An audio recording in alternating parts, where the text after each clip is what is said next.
Yes, indeed.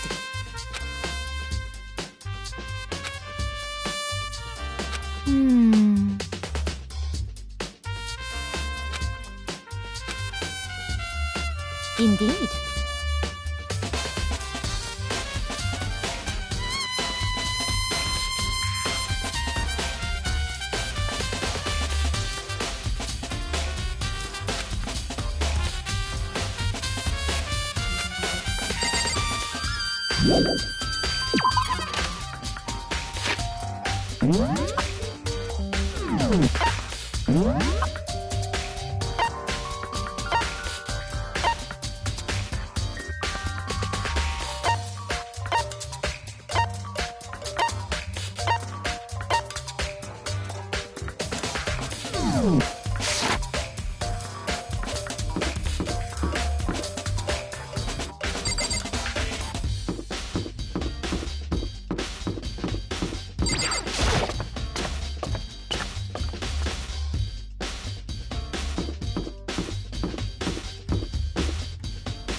Just a second.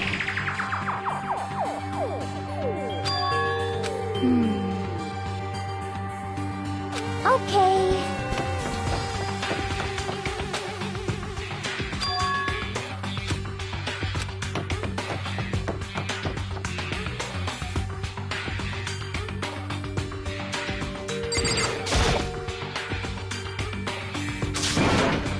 I mean...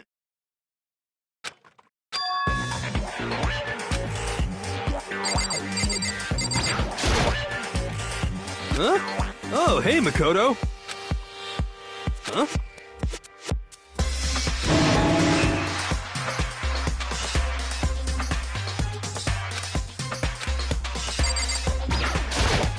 Right.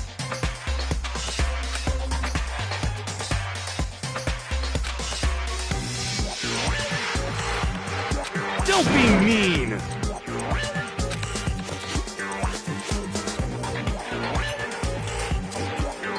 What?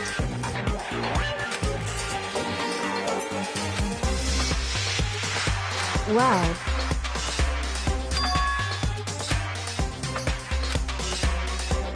It's nothing. Hey.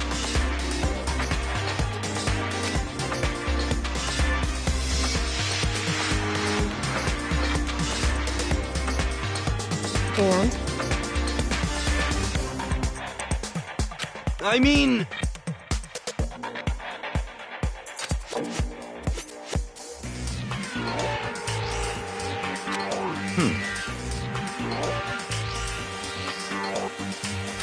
Huh? Let me out of here! You got it all wrong! It would seem...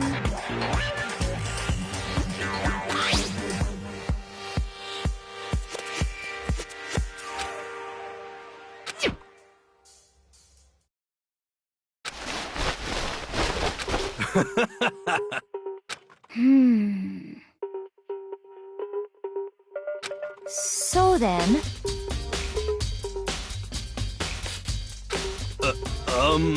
Honestly. Is that okay?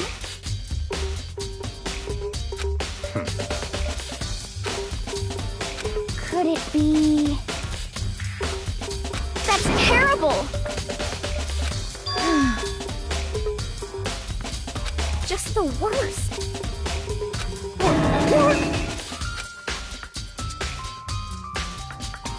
That's right.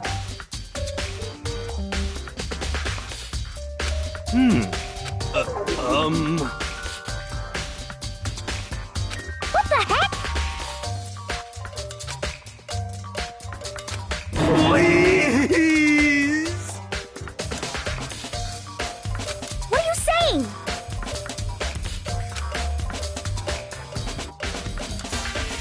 What the heck?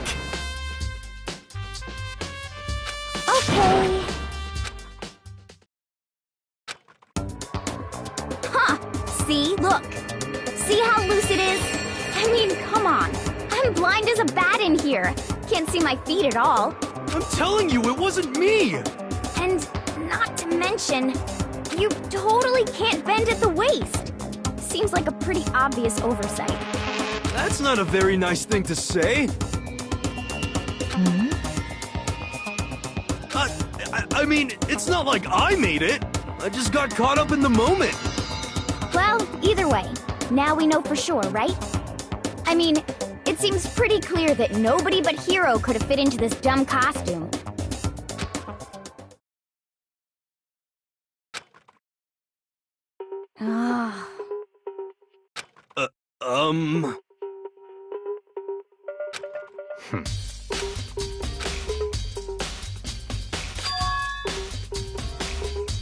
Just a second. But... Honestly. What the heck?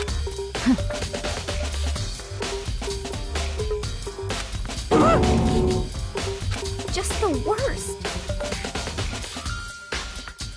That's terrible. What?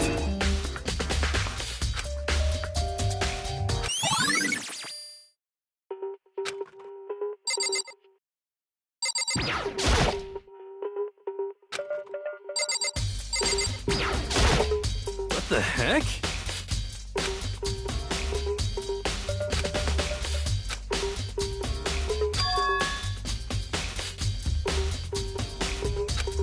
What? Just the worst. Please! Huh? How about that? So then,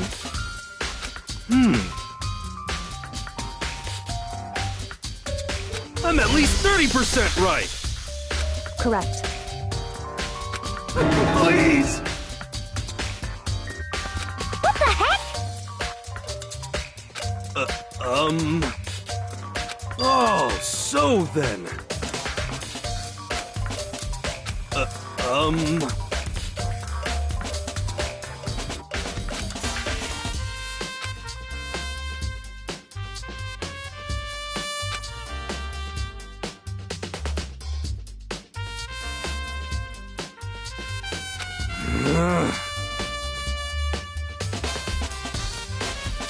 Hey.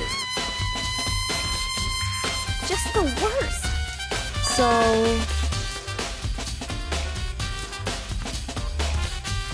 Huh? Ah.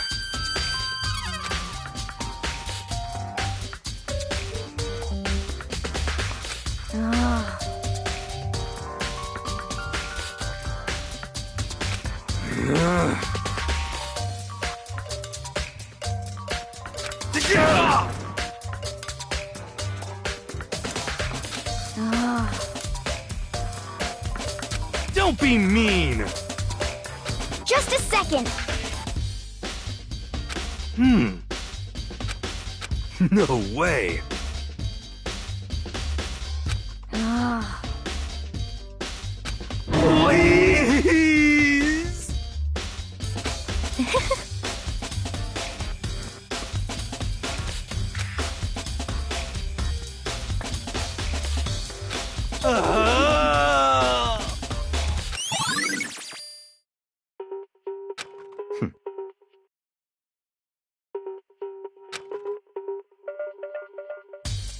What the heck?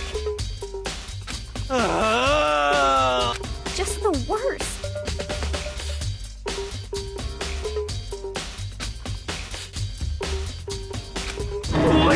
Please! What are you saying?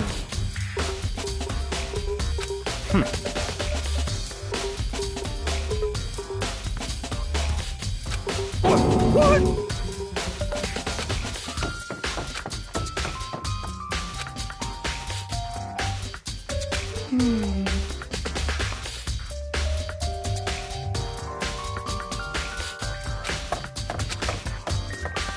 Makoto. It would seem...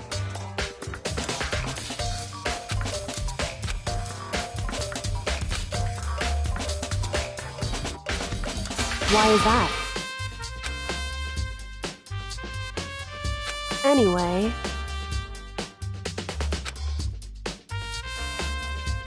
Shall we go? Hey.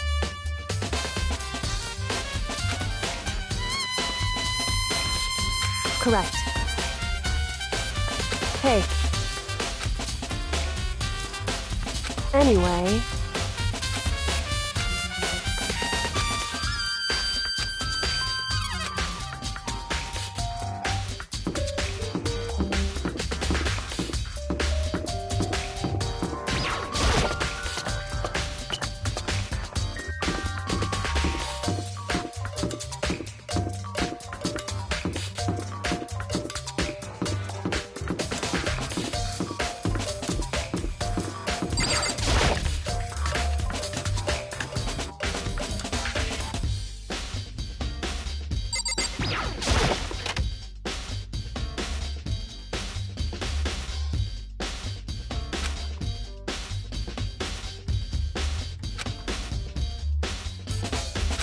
So then...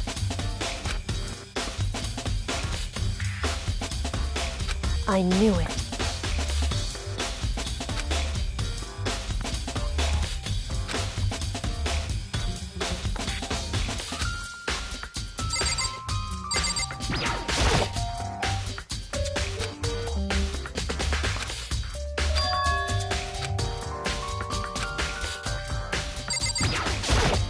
I see. Hey. Whew.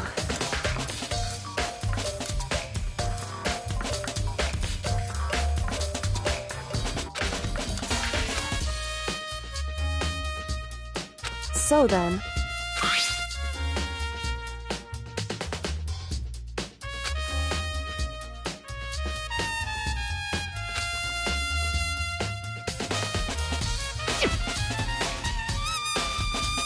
That's right.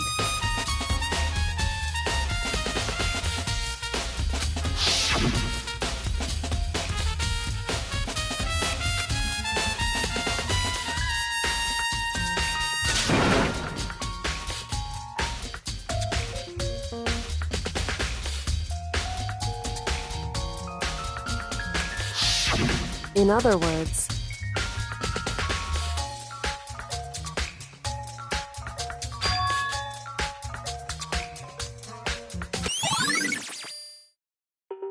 However...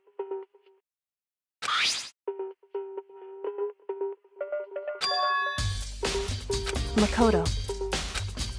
Because...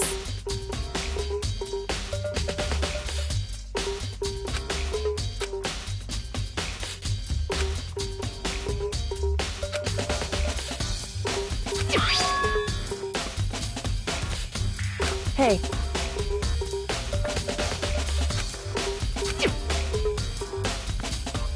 Is that right? So then...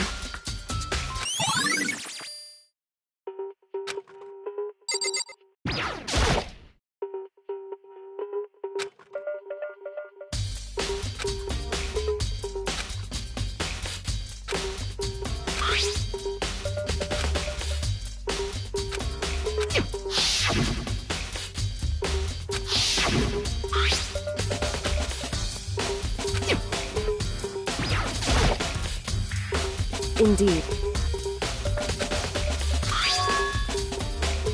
That's right. Indeed. Why is that?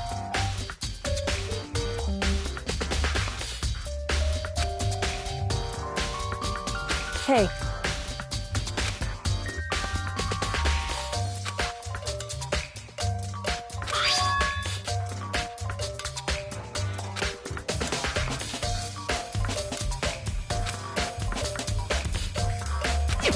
So... However...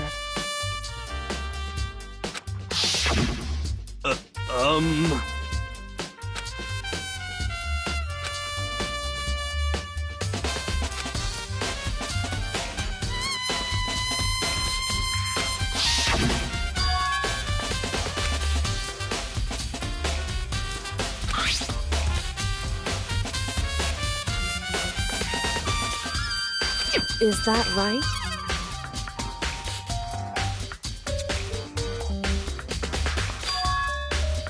So...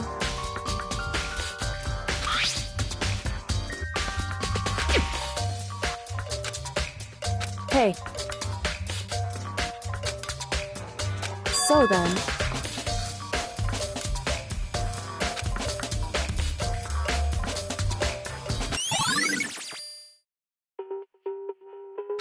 Hey.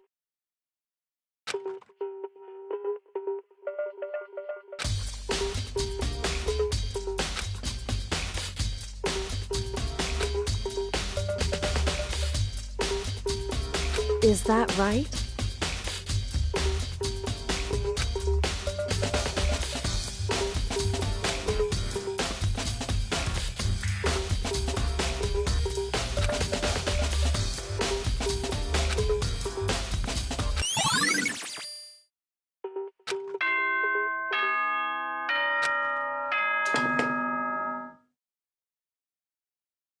you excited? Are you pumped? It's time for the class trial to begin! Like the bright burst of fireworks, like the flash of a soul clashing with life and death. And so, with no further ado, everyone please meet at the usual spot. Make your way to the red door on the first floor of the school. See you soon. It would seem... Shall we go?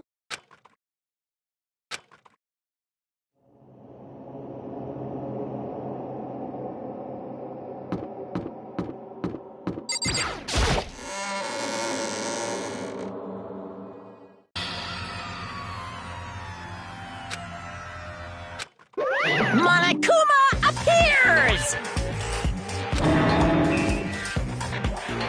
Wrong!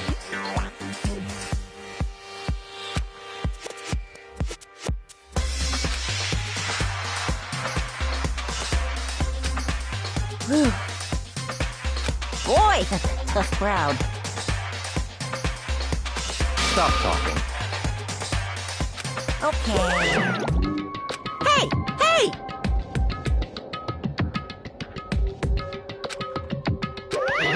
Let's go. Please! What the heck? What the heck?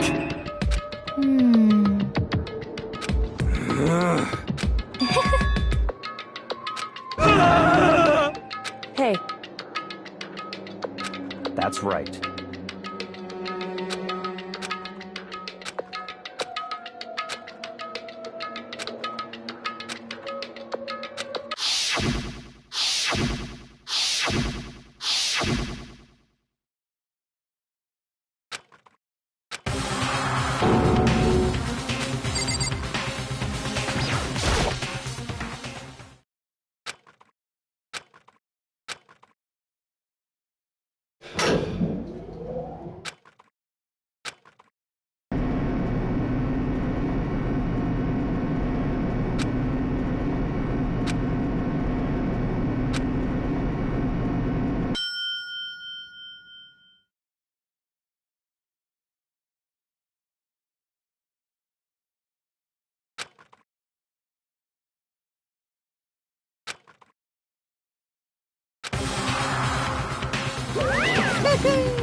Just the worst.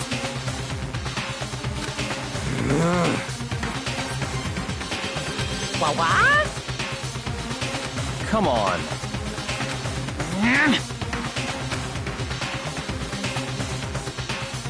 Yahoo!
Let's begin with a basic explanation of the class trial. So, your votes will determine the results. If you can figure out who done it, then only they will receive punishment. But if you pick the wrong one, then I'll punish everyone besides the blackened, and the one that deceived everyone else will graduate. Now then, to begin with... We already know who did it! Was that? It was Hiro. He does not have an alibi for when the murders took place, and we found him in that suit.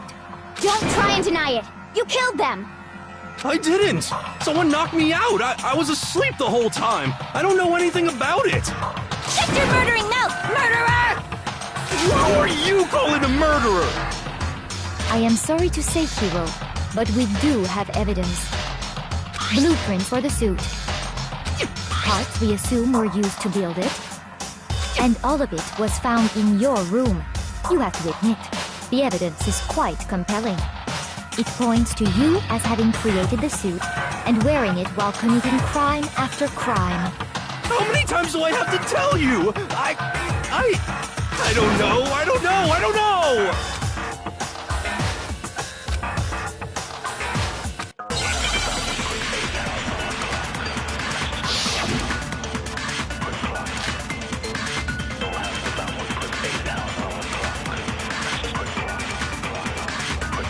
Everything we found in your room.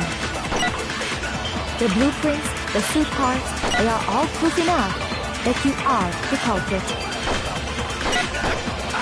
I don't know anything about that stuff! It's not true! It's a conspiracy! Hiro, why? Why did you kill them? No! Just hold on a second!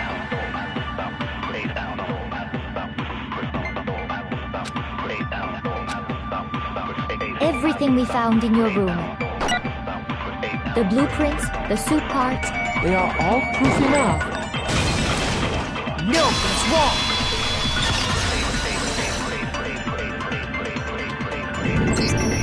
Are we sure Hiro really made those blueprints? What do you mean? Well, take a look at this. It's the note that Hiro wrote, asking everyone to meet up after Alter Ego disappeared. The handwriting's obviously different, wouldn't you say? When you compare it to the blueprints. There's no way you could think the same person made both of them. Unless that person made it a point to disguise their handwriting. No, the differences are bigger than that, I think. Come on! I'm not smart enough to think of trying to change my handwriting anyway. So Makoto, are you saying you don't think Hiro's the culprit? And he is not the only one. I think Hiro is innocent as well. Then who was in that Robo-Justice suit? Is it like Hiro said? Was there really someone running around in a second suit? The suspicious individual hidden within the suit. Go ahead, Makoto. Tell them who it was. So? Who was in the Robo-Justice suit?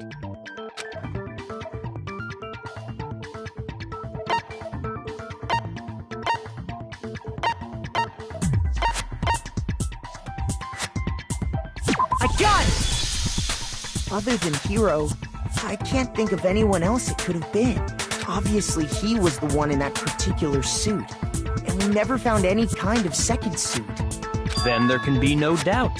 Hiro is the prime suspect. That doesn't make any sense! You just said Hiro didn't do it! It makes perfect sense. Hiro was the suspicious individual in the suit, but he's not the culprit. So what you're saying is... That's right. The culprit in this case has nothing to do with being in the Robo-Justice suit. What? Now that's a bold assumption! And what reason do you have to make such a statement? You do have a reason, yes? Of course. But before we get to that, there's something else we need to clarify first. So let's get that out of the way. Hey, stop trying to boss us around! All things have a proper order. So what is it? What needs to be clarified? We must clarify the method of transportation for Taka's lifeless body. It would seem that his corpse was moved using certain particular items. Makoto, can you tell us what they were?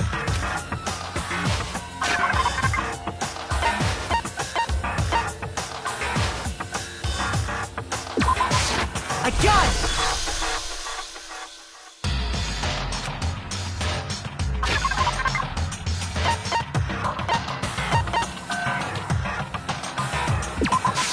I got it!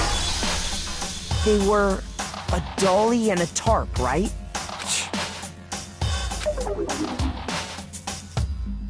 So, let's see if I can explain. Taka's body disappeared from the equipment room, and then we rediscovered it in the repository. And when we found it for the second time, it was wrapped in a blue tarp, right? It was the same tarp that, up until then, was stored in the equipment room. So the killer must have seen it there, and decided to use it when they moved Taka's body. That way, they wouldn't leave any bloodstains while they were moving it. Okay, that explains the tarp. And the dolly? Same thing. I'm sure the dolly was in the equipment room when we first found Taka's body there. But when the body disappeared, so did the dolly. Later, when Taka's body reappeared in the repository, so did the dolly. In other words, you think they used the dolly to move the body. Am I right? But are you sure you are not mistaken? Huh? Are you absolutely positive the dolly was in the equipment room when we found Taka's body? That dolly was made specifically for moving large objects between the repository and the art room. It would be very strange indeed to discover it had made its way to the equipment room. Is it not possible that it was in the repository all along, and you simply didn't realize it? She's raised an objection. How do you respond? There is no shame in being wrong. Nobody expects much from you anyway. We have all accepted the fact that you rarely understand what is going on around you.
You have it wrong!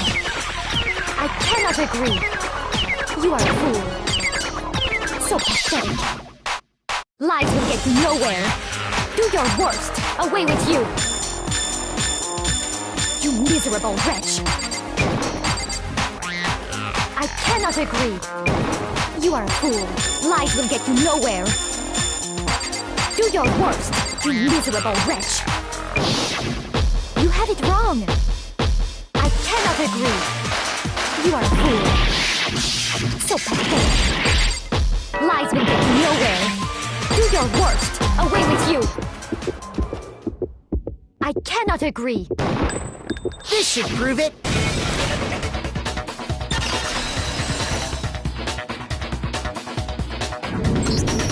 If you're asking for proof that the dolly moved, I have it right here. When I found the dolly in the repository, one of the wheels had a blood stain on it.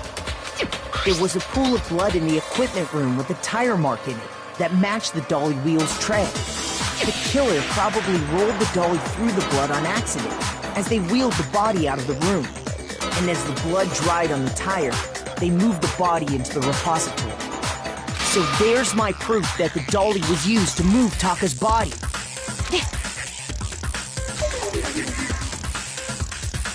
Well, anyway, That was just something we had to get out of the way. Let's get back to the main subject. Yeah, the subject of how Robo Justice didn't do it. Because if it's not a killer robot, then what kind of robot is it? I'm not sure that really matters. I'd be happy to explain why the occupant of the suit couldn't possibly be the killer. If you look back on how the body was transported, it will become immediately obvious.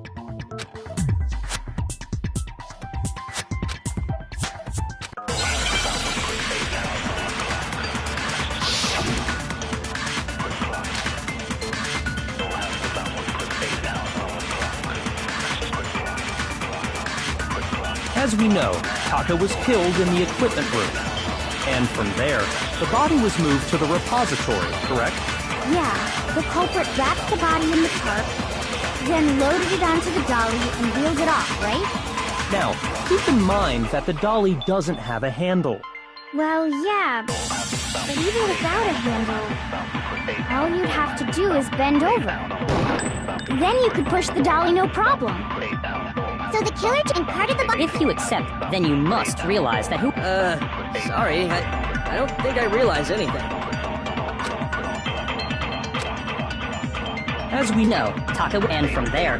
Yeah, the culprit then loaded it onto the dolly. Now, keep in mind... Well, yeah, but even without a handle, all you'd have to do is bend over. No, that's wrong!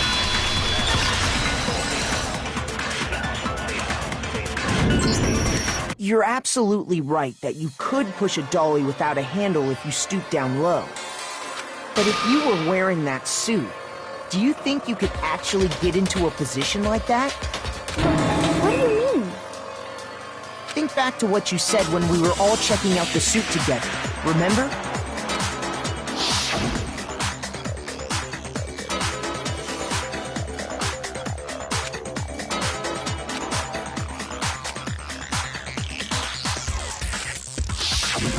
When you're in that suit, not only can you not see your feet, but you can't even bend at the waist. Am I right about that? Now that you mention it, yeah. It seems like it'd be awfully hard to push that dolly if you couldn't bend over. Well, what's to stop you from simply pushing the dolly with your feet? When you can't even see your feet? You really think someone could kick the dolly all that way? Yeah, it'd be totally impossible! Not that I can say for sure myself. On top of that, if you were wearing such a rigid, cumbersome suit, it's very unlikely you would have the dexterity to go about wrapping the body in a tarp. Well, I mean, isn't that just a matter of taking off the suit when you're ready to move the body?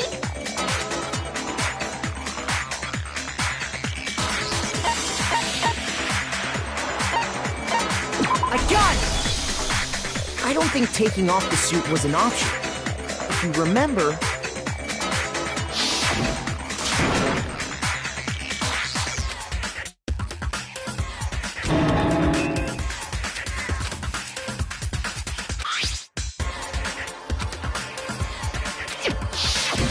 That's true. It seems impossible to put the suit on or take it off without help. Then, you really can't take it off by... Of course I wasn't making it up. If he could have gotten it off by himself, I don't think he would have let us see him wearing it. Showing up in the suit was basically an invitation for everyone to suspect it. Yeah, that's right! So, it's really, really true that Robo Justice couldn't have moved the dolly? To be clear, whoever did move the body, it couldn't have been Hiro in the robot suit. No, wait. Just a second, if you please. Have you forgotten about the picture that I took? You all got a good look at it, did you not? The image of Hifumi being dragged away by Robo Justice? If whoever was in that suit is not the culprit, how do you explain that? Besides, do you remember what the now deceased Hifumi said?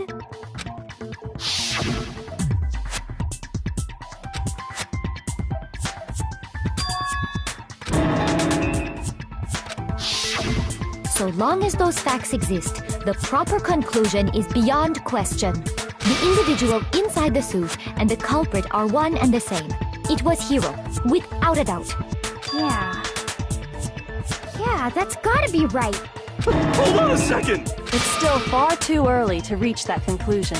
Besides, there's no hurry to decide who did it. Before we rush to a verdict, shouldn't we explore every single possibility? Instead of seizing on one viewpoint, the truth is uncovered by analyzing things from every angle. Perhaps, but where do we go from here? Let's review this series of unfortunate events from the beginning. Maybe we'll uncover something new. What a pain in the ass! I don't disagree, but our lives are on the line. If this is what it takes, we have to do it. Plus, maybe we'll get to find out where the heck Kyoko was when everything went down. All right then. Let's take another look back at what happened. I suppose we could start with this morning. 4 of us gathered together in the dining hall. Makoto, Hina, Kyoko, and myself. We waited there for quite a while, but nobody else showed up, so we went to look for everyone. That was around 8 a.m. And as soon as we split up, Kyoko went missing. Soon after that, Hina found Celeste in the rec room and quickly came to get Makoto and me. It seems I was unconscious for about an hour after I was attacked by my mystery assailant. I know it was an hour because I remember being attacked a little after 7. That was when we saw Celeste's picture and discovered that her assailant had been wearing a strange costume. As it turns out, it was Robo-Justice.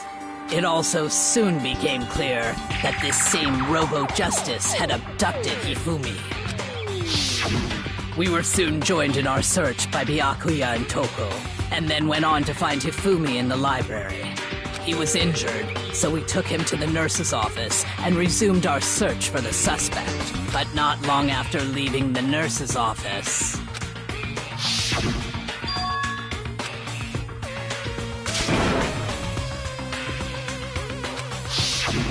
When Celeste told us that, we decided to split up and search the second floor. And soon after that...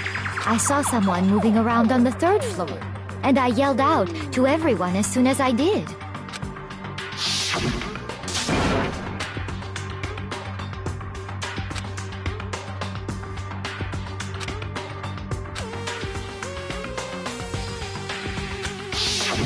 And then...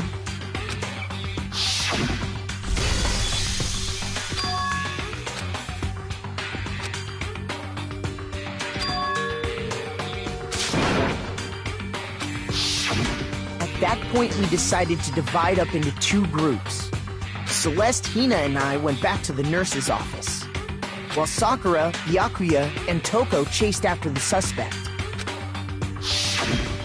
When we got back to the nurse's office, we found Hifumi, and that's when we heard the body discovery announcement.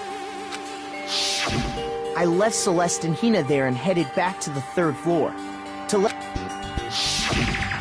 Meanwhile, we had just discovered Taka's body in the equipment room.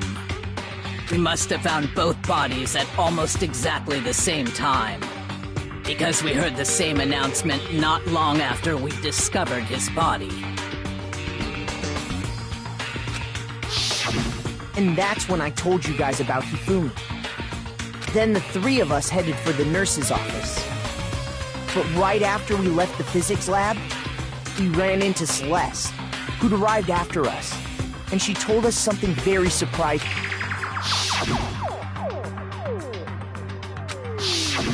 We rushed back to the nurse's office and saw that she was right.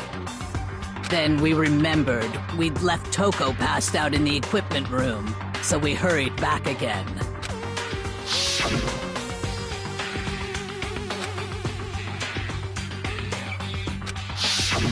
But when we got there, we discovered that now Taka's body had also gone missing. Next thing we knew, we were searching the school for 2 missing dead bodies. And after some time... Celeste informed us that she'd found the bodies, and we all headed to the repository, which is where we rediscovered the corpses. I think that about covers it. I see. The whole thing sounds exceptionally complicated. It certainly seems to me that these are not a simple series of connected events. Okay, well, if that's true, then what? Rather than a single series of events, I think we have to consider each murder a separate situation. And from there, we can uncover the contradictions surrounding all of them. Now then, let's get started, beginning with what happened to Taka.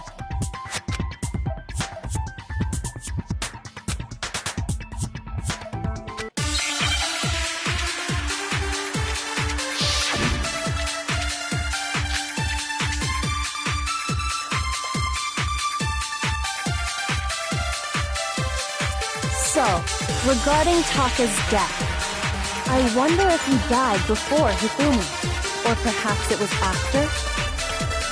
We already know what order they were killed in. Taka came last. What makes you say that? Because of the numbering of the Justice Hammers.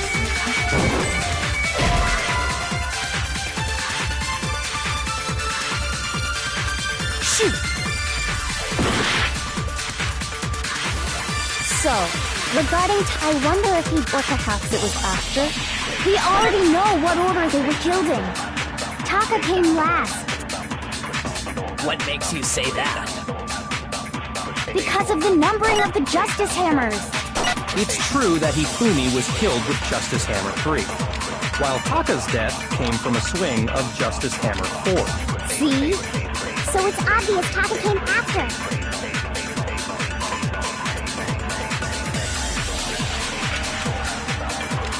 So, regarding Taka's death, I wonder if he died before Hifumi, or perhaps it was after? We already know what order they were killed in. Shoot! So, regarding Taka's death, I wonder if he died before Hifumi, or perhaps it was after? We already know what order they were killed in. Taka came last. What makes you say that? Because of the numbering of the Justice Hammers. It's true that Hifumi was killed with Justice Hammer 3, while Taka's death came from a swing of Justice Hammer 4. See? So it's obvious Taka came after.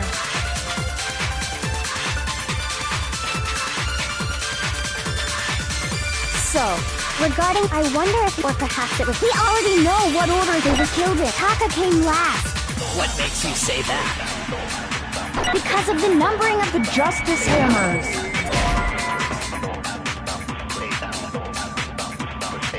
Shoot!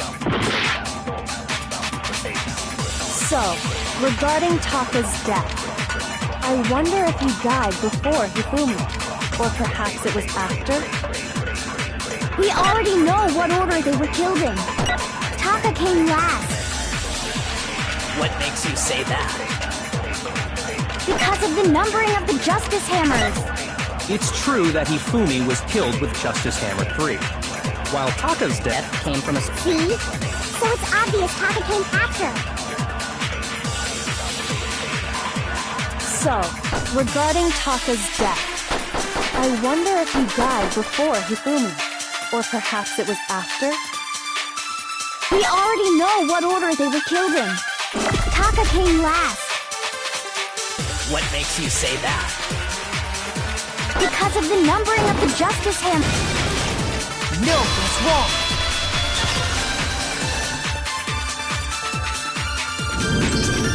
Hold on.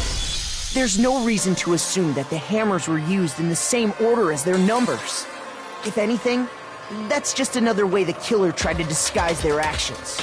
So you're saying the culprit wanted us to think the hammers were used in order, but in reality, Taka was killed before Hifumi? Okay then, let's see the proof.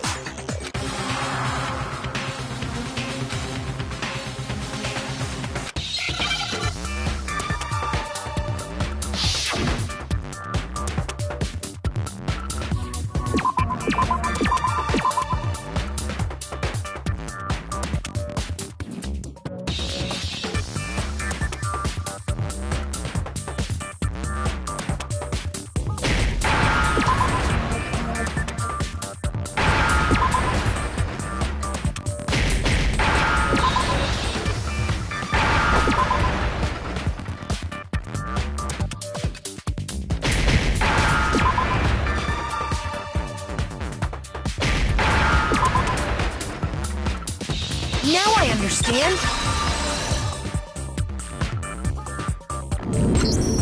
I got it! Papa's wristwatch! See? Look! It broke with the hands pointing just past 6 o'clock. It must have gotten broken when he was attacked by the killer. Because as of last night...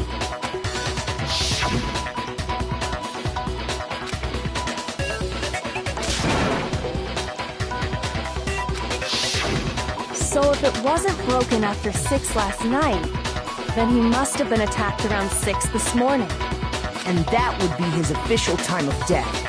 But if that's true, then he was killed well before Hifumi. And before Celeste was attacked this morning, which happened around 7. That's right. Taka was killed before any of the other incidents took place. That simple fact slipped past all of us. We made the wrong assumption about the order of events, all because of those justice hammers. That's exactly why the culprit wrote the numbers on each hammer and had them increase in size. That way, when we saw how they were used in each incident, we'd easily make that wrong assumption. Now, if Taka was killed around 6, then everyone's alibis for his murder go out the window. Because when he was killed, we hadn't met up in the dining hall yet. That may be true in the case of Taka's murder. But all of our alibis still hold true for Hifumi's death. That's right. With him, at least, we're...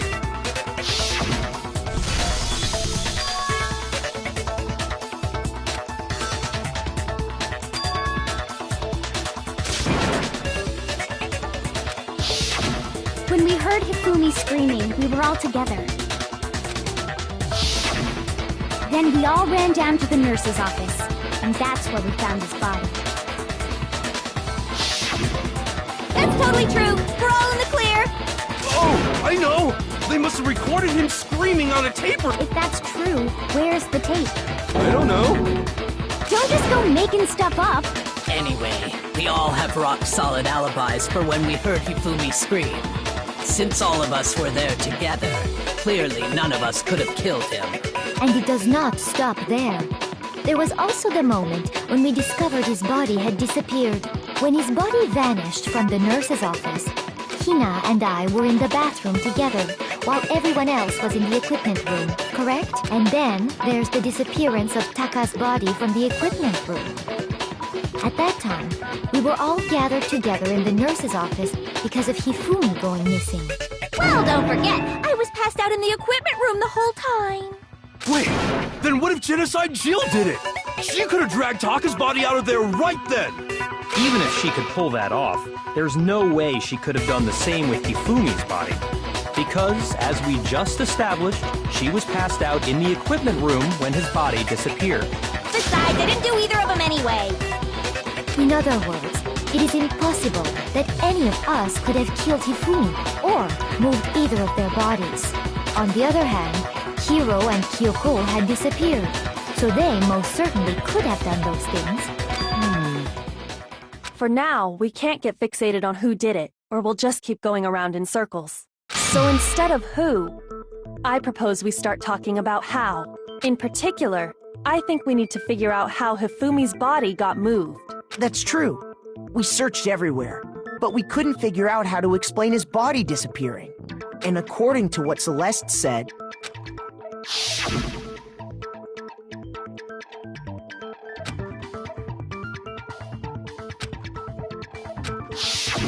his body apparently disappeared in the 1 minute her and Hina took their eyes off of it. But to carry that much weight from the first floor up to the 3rd in that short amount of time? Oh man, yeah! There's no way! It'd be impossible! Well, what if I told you there was a way to make the impossible possible? What? How? If the dead body were to move itself. The dead body moved on its own? No! Not another... ghost! I don't think it has anything to do with the occult. I think what she's implying is, we thought Hifumi was dead, but perhaps in reality he was still alive. He was... alive? Are you saying Hifumi wasn't carried out of the nurse's office, but simply walked out on his own? But I mean, we found his body. He was dead. Perhaps he was simply playing dead. It isn't possible.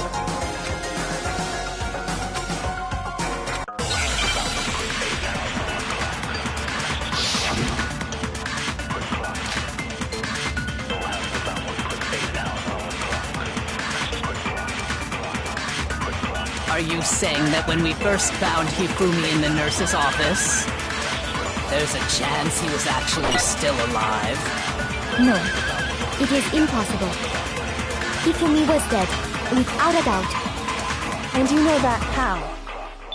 Surely you heard the body discovery announcement along with the rest of us. Hifumi's dead body had been found. And that is why the announcement was made. Are we really so sure about that? Maybe the announcement was intended to signal someone else's discovery.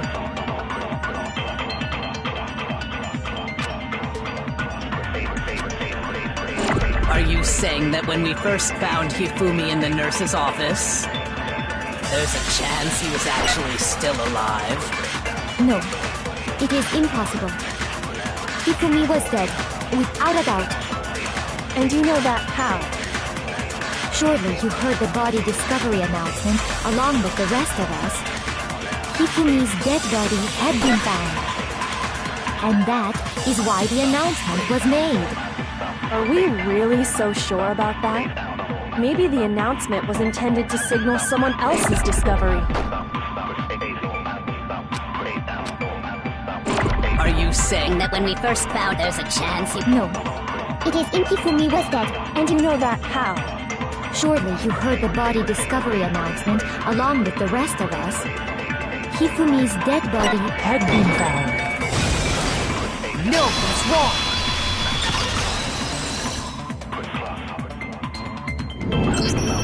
Was the body discovery announcement that was made really intended for Hifumi? Of course it was. The announcement played right after we discovered his body. Maybe. But that was also the same time that Taka's body was found. That's right. It wasn't long after finding his body that we heard the announcement. So there's a good chance we've made a mistake in there somewhere. I think we've confused whether the announcement was for Hifumi or Taka. First of all, if two bodies had been found, there really should have been two announcements. Maybe Monokuma simply got lazy and rolled them together into one. What do you say, Monokuma? Any comment? Well, it's a very sensitive issue, so I can't go into too much detail. But what I can say about the body discovery announcement is that it's only broadcast when 3 or more people find a dead body for the first time. That didn't answer our question, man. No, actually, that was plenty. Huh? He said it's only broadcast when a body is discovered for the first time. Even if we find the same body again later, he won't make the announcement again. If that's true, then why was the announcement made again later on? Huh? Later on? Exactly. We heard the body discovery announcement twice.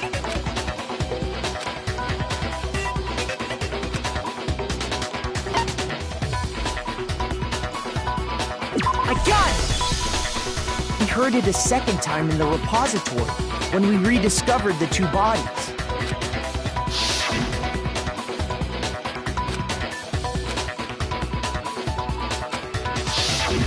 It didn't seem weird at the time, but it contradicts what Monokuma just told us, doesn't it? Exactly. If we were actually rediscovering both bodies, the announcement shouldn't have played. Then in reality, when the two dead bodies were rediscovered, one of them was actually being discovered for the first time. So, when we found Hifumi the first time in the nurse's office, he wasn't actually dead yet. Meaning, he wasn't actually found dead until we came upon him in the repository. And that's just part of it. There's one other thing that leads me to believe he was still alive in the nurse's office. Oh, I know! Because he was super good at playing dead! Bada bing, bada boom! That is the worst logic I have ever heard. But honestly, I do not think there's anything that can prove he was still alive. Okay then, let's take another look at the events surrounding the discovery of his body. Then it should become clear whether he was really alive or not. This whole thing is pointless.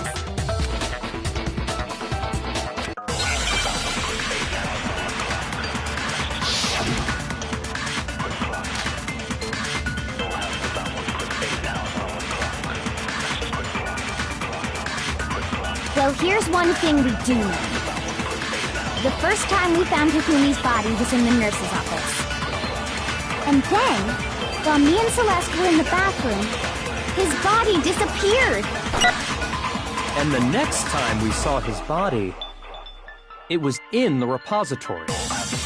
But when you compare his body before being moved and his body after being moved, other than the change in how it was positioned,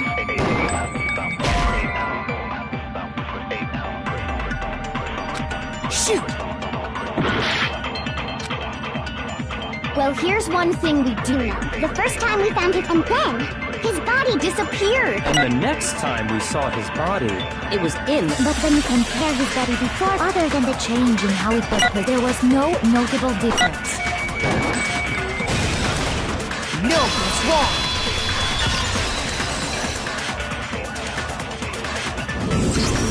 In fact, there was one clear difference between Hifumi in the nurse's office and the repository. His glasses. That fact alone proves that he was only playing dead in the beginning. Perhaps you'd like to fill the rest of us in? When we found Hifumi in the nurse's office, his glasses were covered with blood. But when we found him again later in the repository, they were spotless. And I found the item he used to wipe them clean in the nurse's office trash can.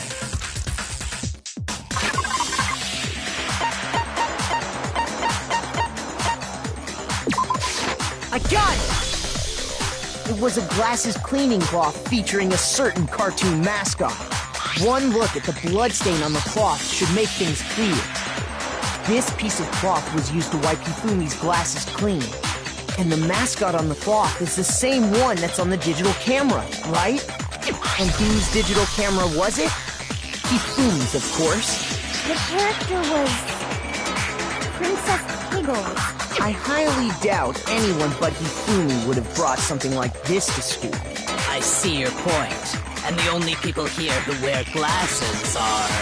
I wouldn't be caught dead using a tacky piece of garbage like that. A few tissues is all I need to keep my glasses clean. Then there's no question. It belonged to Hifumi. What I'm saying is, the blood on his glasses was wiped away using his own glasses cleaning cloth. Even if that is true, it does not mean he wiped the blood off himself. But who would benefit from a clean pair of glasses other than the glasses owner? That's a good point. Well, it must have been him, right? So let's assume that Hifumi was still alive in the nurse's office. He pretends to be dead. Then when he's alone, he wipes his glasses clean so he can see. Then he stands up and walks out on his own 2 feet. And with that, the impossible task of moving his copious corpse becomes possible, wouldn't you say? But then, if he was just pretending to be dead, what was with all that blood? Was it paint or something?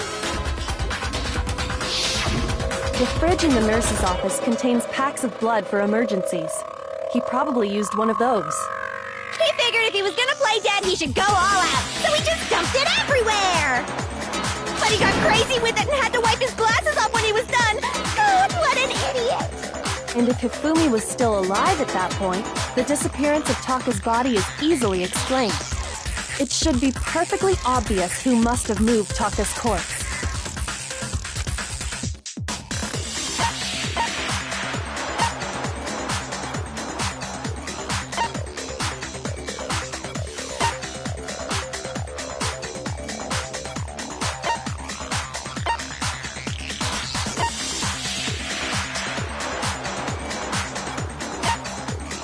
I got it!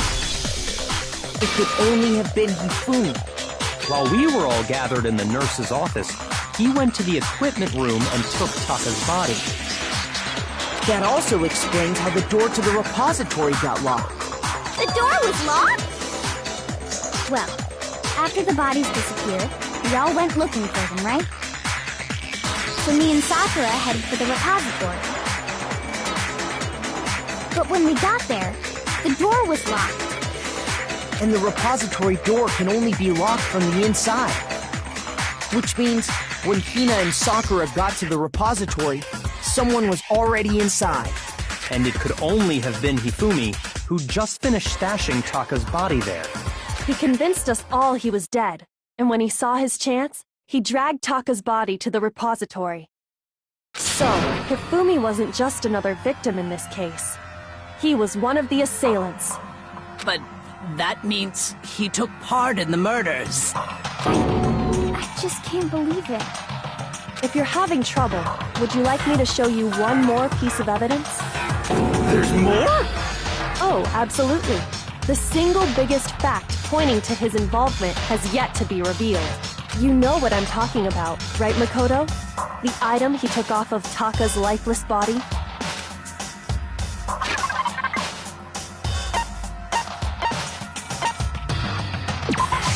I got it! You're talking about the note Hifumi had hidden away, aren't you? Hidden note? That's right. We found it stuffed in his What? In his pants? Yes, his pants. Okay, well, forget about the pants for now. Take a look at what the note says.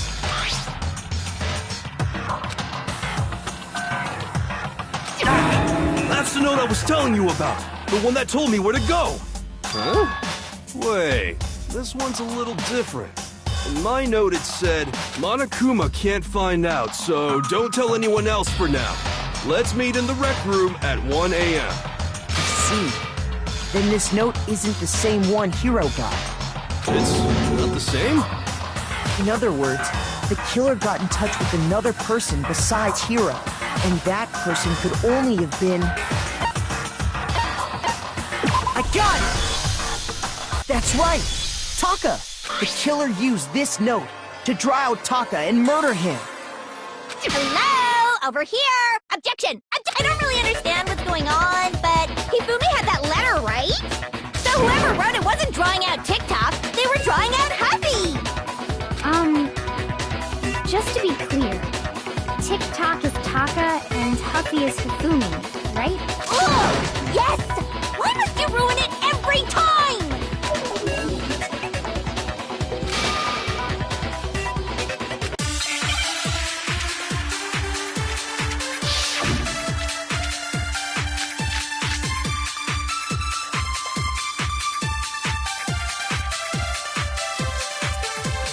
Huffy had the note, right? Then the person it was intended for must have been Huffy! But remember what the note said. What time did it say to meet?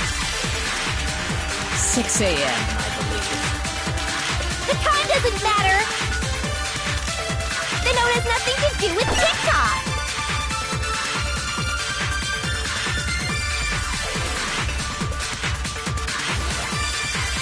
Huffy had the note, right?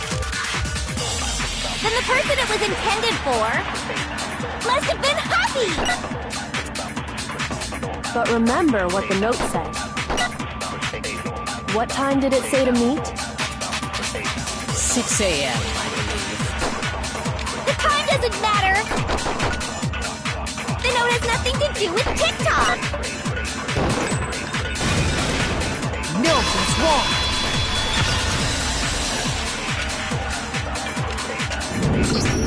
No, there absolutely is a connection. What the hell are you talking about? The note said to meet at 6 a.m., which is the same time Taka was murdered. You've already proven that using his wristwatch. But there's more. Look where the note says to meet. The equipment room, right? Which is where Taka was killed. I see. So, Taka was murdered at both the time and place written in the note. I think that should be plenty to show that this note was definitely meant for Taka. Well, when you put it like that... No further objections! Then someone used that note to trick Taka. Just the same as me. The culprit really is a cold-blooded monster. But if they gave the note to Taka, what was Hifumi doing with it? Stuffed down his pants, no less! Most likely, Hifumi stole it off Taka's corpse after he died. Huh? He stole it? Where's your proof? Go ahead, show us.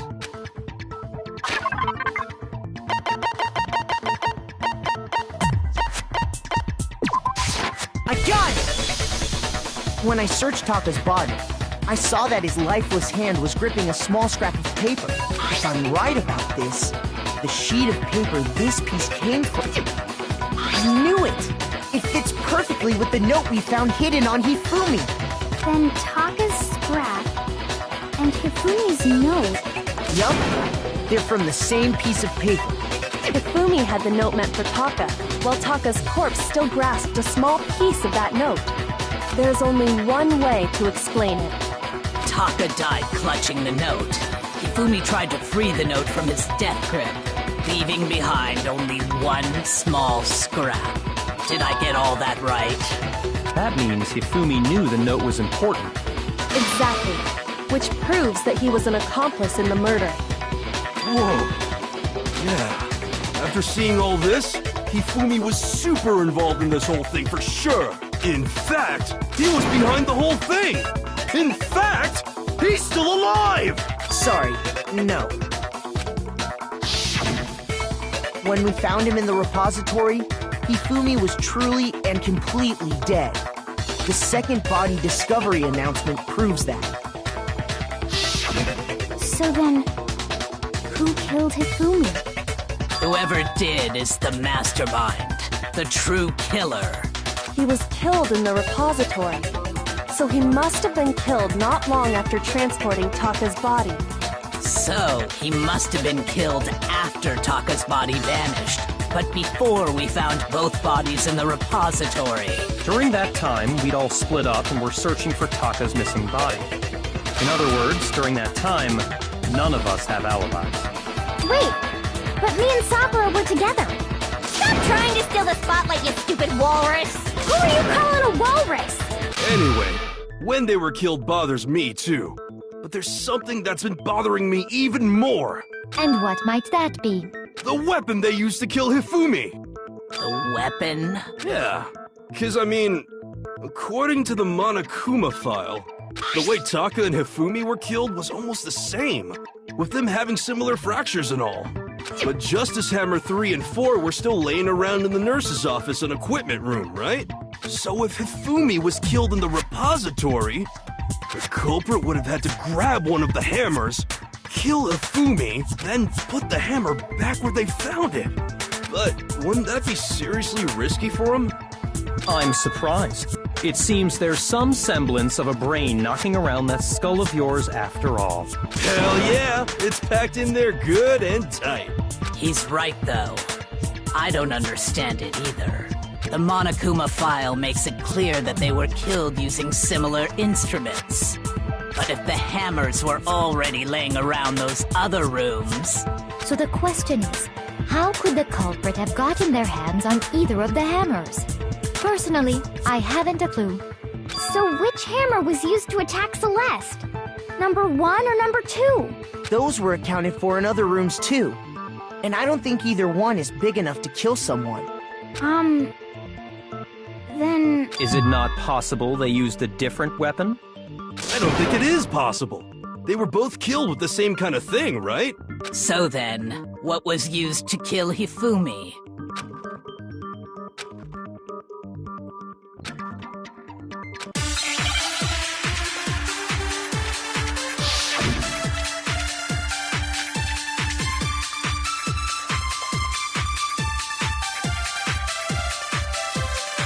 What was used to kill Hifumi? Was it Justice Hammer 3? Maybe Justice Hammer 4? Well, whatever it was, there's one thing we have to figure out.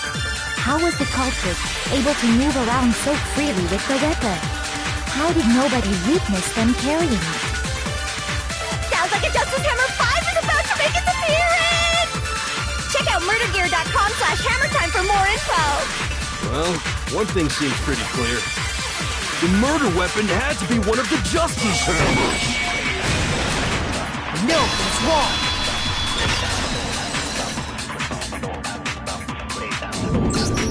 The murder weapon wasn't a Justice Hammer at all. No, it was something completely different. But, seriously? A different weapon? Specifically, a hammer from the repository. The killer could have easily used that to kill Hifumi. Now, all the hammers in the repository were covered in flecks of grit and debris. But for some reason, one of them had been scrubbed clean. Huh? And the reason it had been scrubbed clean was most likely because it was used to commit murder. If the hammer got covered in Hifumi's blood, of course they'd have to clean it off. I'd also like to point out that the repository has all kinds of hammers. Big ones, small ones, and even some flat mallet-like ones. I think whoever made the Justice Hammers used those as a basis for their design. If that's true, that would explain the Monokuma file's note about the wounds being similar. So Hifumi moved Taka's body to the repository, where someone then used a hammer to kill him. Whoever did that is the true killer. The one Hifumi was working with. And the one who betrayed him. Hold on a moment. I still think it's strange to assume someone was working together with him. The way the graduation rule works, there is no benefit to helping someone else carry out a murder. So the idea that anyone would work together like that is simply ludicrous. We talked about this, did we not?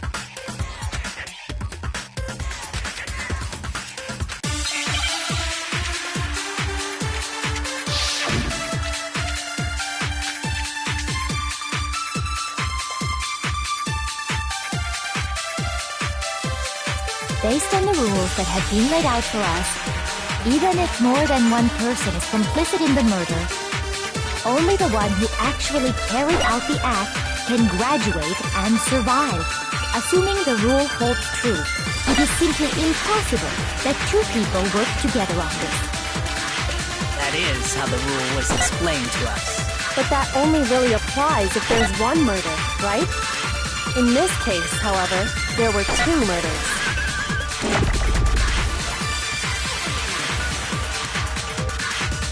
Based on the rules that have been laid out for us, even if more than one person is complicit in the murder, only the one who actually carried out the act can graduate and survive. Assuming the rule holds true, it is simply No, it's wrong!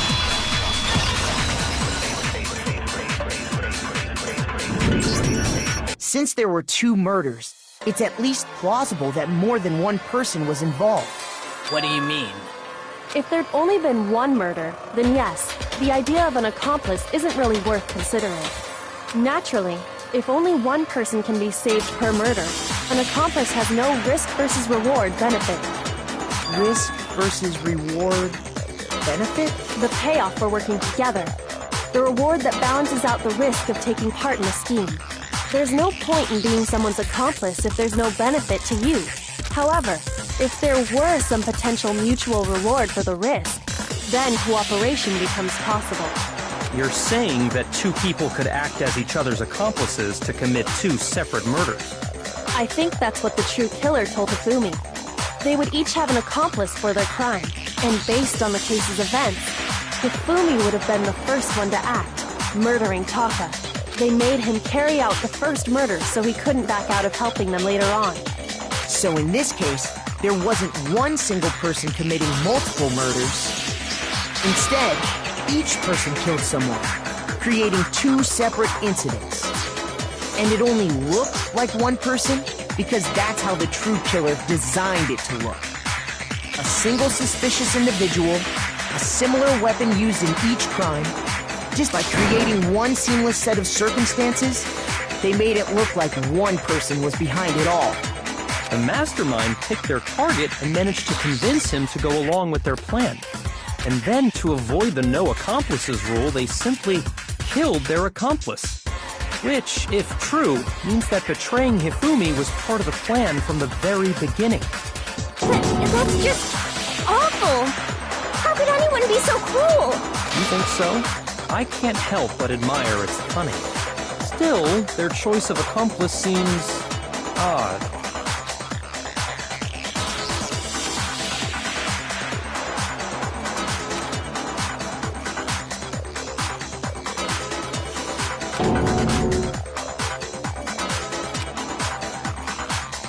I understand how an accomplice could be involved. But then, who was the one pulling Hifumi's strings? That's problem numero uno right now!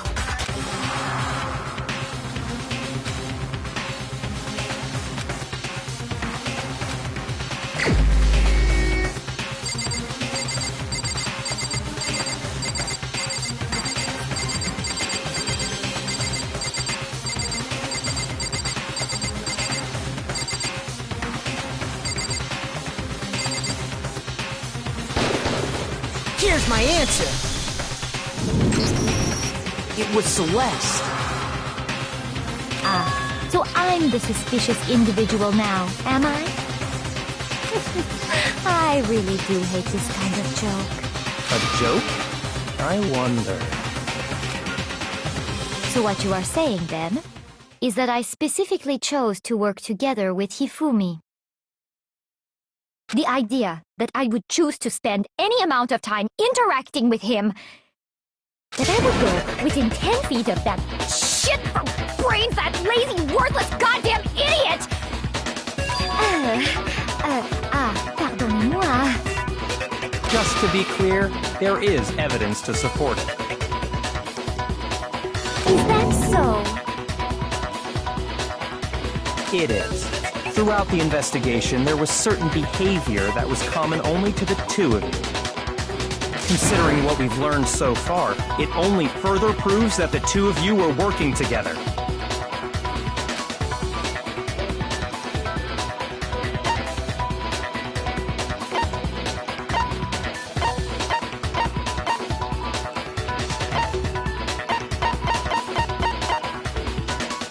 I got it!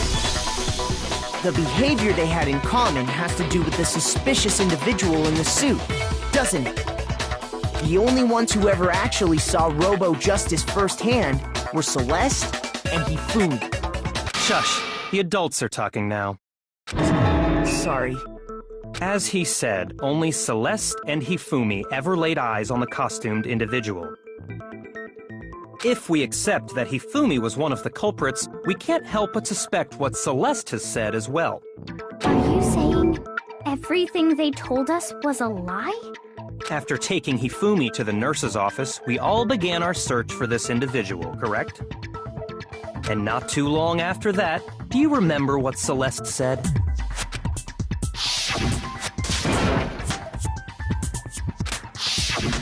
We headed to the second floor specifically because of what she claimed to have seen. Next, to draw us all to the physics lab up on the third floor, She let out a blood-curdling scream. and when we'd all come to see what was wrong, what was it she said?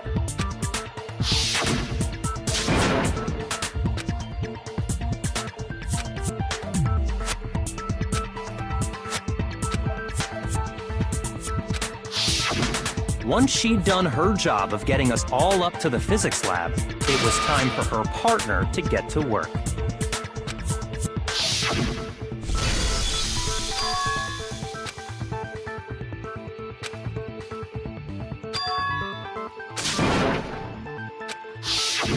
It was to get us to divide into two groups, so that we would discover both bodies at the same time? In fact, Celeste was precisely the one who proposed that we split up.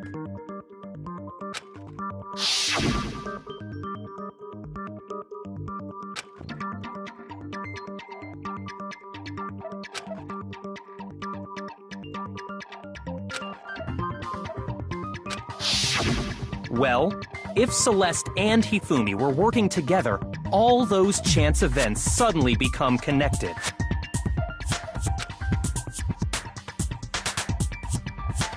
And on top of that, that piercing cry of yours early on.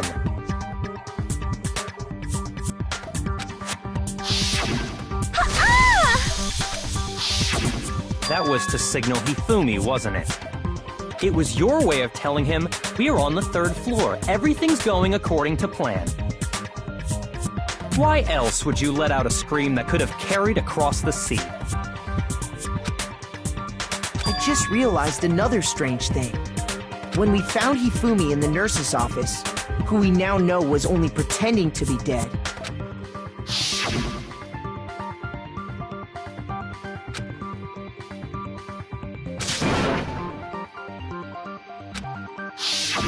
Celeste, you were the first one to say he'd been murdered. You wanted to make sure we wouldn't have any doubt in our minds. I don't believe it! Everything, the whole thing was one big act! Hina, you were with Celeste when Hifumi's body disappeared, right? Yeah. I was feeling kinda sick, so Celeste took me to the bathroom. Wait! Then that was... She wasn't worried about you. She just saw a chance to help Hifumi sneak out of the nurse's office. Each piece isn't much by itself, but start putting them together and the picture gets very ugly indeed. Wouldn't you agree, Celeste? I have no idea what you mean. Don't bother trying to deny it. You made one fatal mistake. Oh, did I? I didn't even catch it myself when you first said it, but looking back, I can say that that one little slip-up was your undoing. What are you talking about? I'm talking about what you said after Hifumi's body disappeared and we returned to the nurse's office.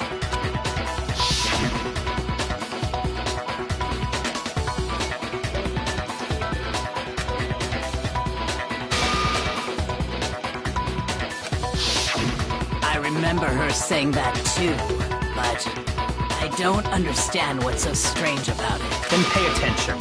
Sakura, Toko, and I were first to discover Taka's body in the equipment room. Then Makoto showed up and told us Hifumi had been killed. So Sakura and I left with Makoto.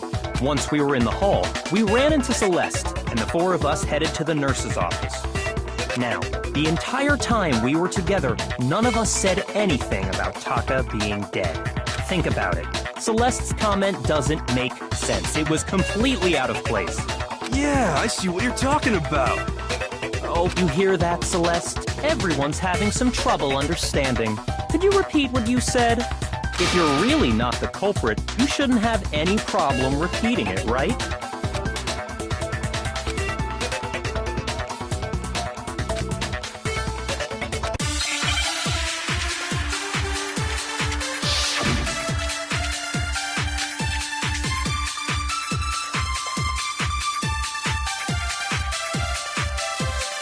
All I said was...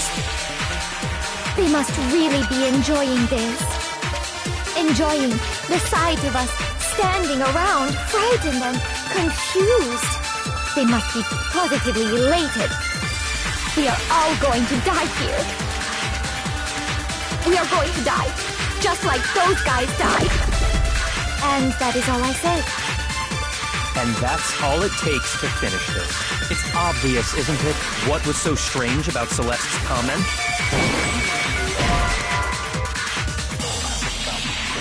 Shoot! All I said was... They must really be enjoying this. Enjoying the sight of us, they must be. We are going to die. And that is And that's all it takes. What was so strange about Celeste's comment?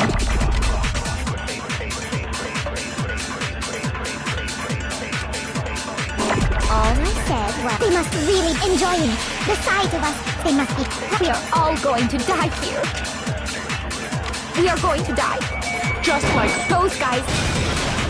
No, it's wrong.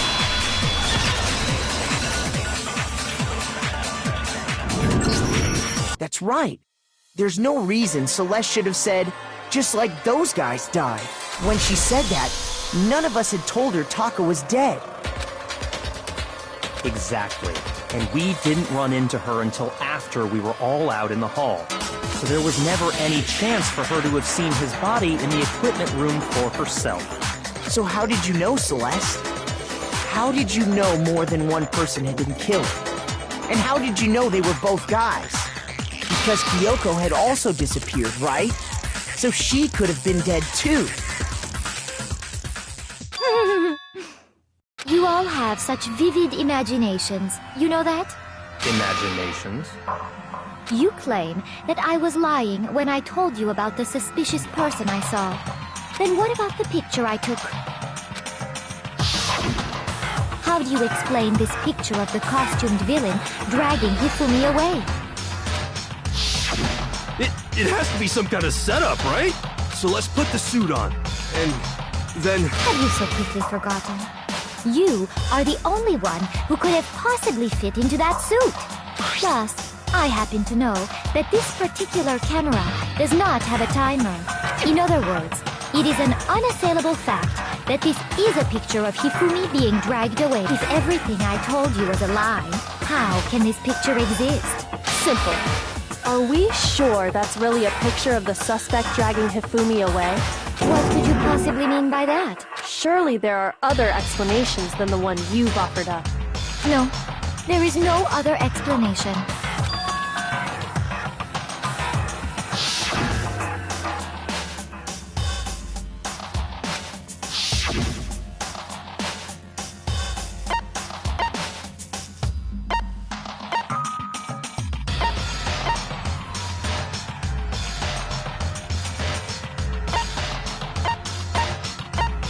I got it! It's not a picture of the suspect dragging Hifumi away. I would say it's a picture of Hifumi dragging the suspect away.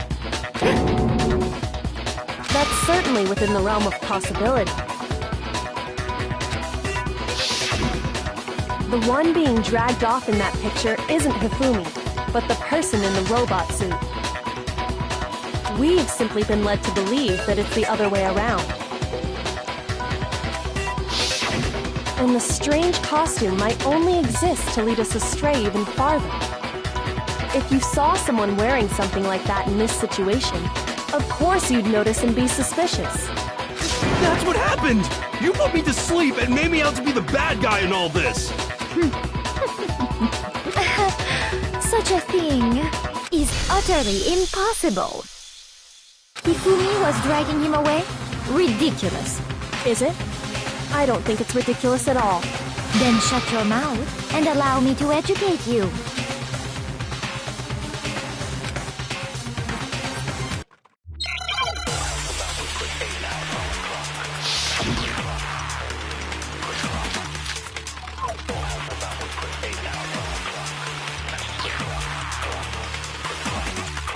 You dressed me up in that suit after I passed out! Then you just draped me across Hifumi and had him carry my weight! You tried to make me look like the bad guy! Like I said, ridiculous. As you can see in the picture, the suspect is standing perfectly upright. If the person inside the suit was unconscious, there's no way they could stand up straight like that. Then the fortune-telling idiot is the culprit after all! No way!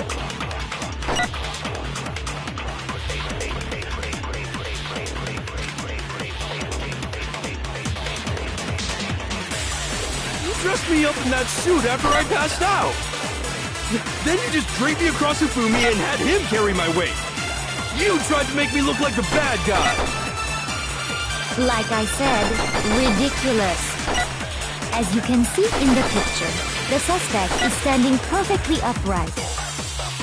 If the person inside the suit was unconscious, there's no way they could stand up straight like that.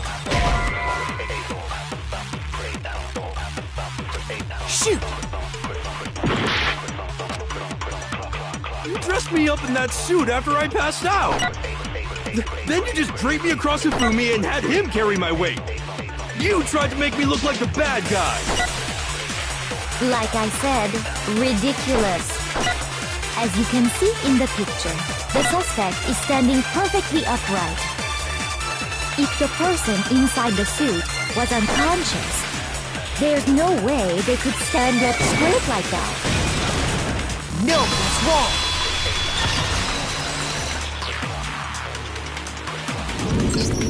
No.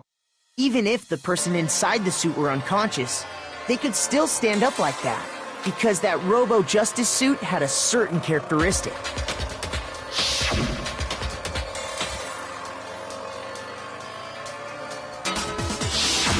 That's right! They totally made a mistake when they made it, so it couldn't bend at the waist. I'm not so sure that was a mistake. I think the suit was designed from the beginning to be used the way it was. Celeste and Hifumi took the suit they'd specially designed and stuffed Hiro into it. That's how they were able to fake that whole thing. The point of it all was to make us believe whoever was in the suit was to blame. Well then, I suppose this is checkmate. Checkmate?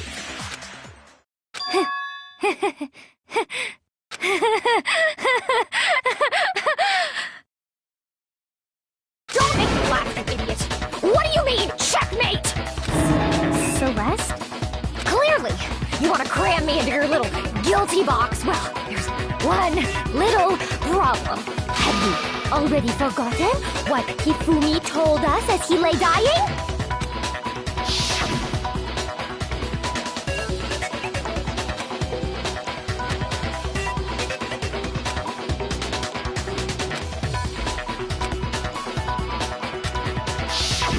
When we asked him who had attacked him, his answer was quite clear, was it not? He said, and I quote, Yasuhiro. In other words, Yasuhiro Hagakure! Wait, but my name isn't really Yasuhiro. It's actually Taro. Your confusing statements don't make any sense. You're only making things more complicated. He did say Yasuhiro, but are we sure he was really pointing the finger at Hiro? What the hell are you talking about? I'll burn you alive! Kyoko, what do you mean by that? Think back to how Hifumi used to talk to us. How did he refer to each of us?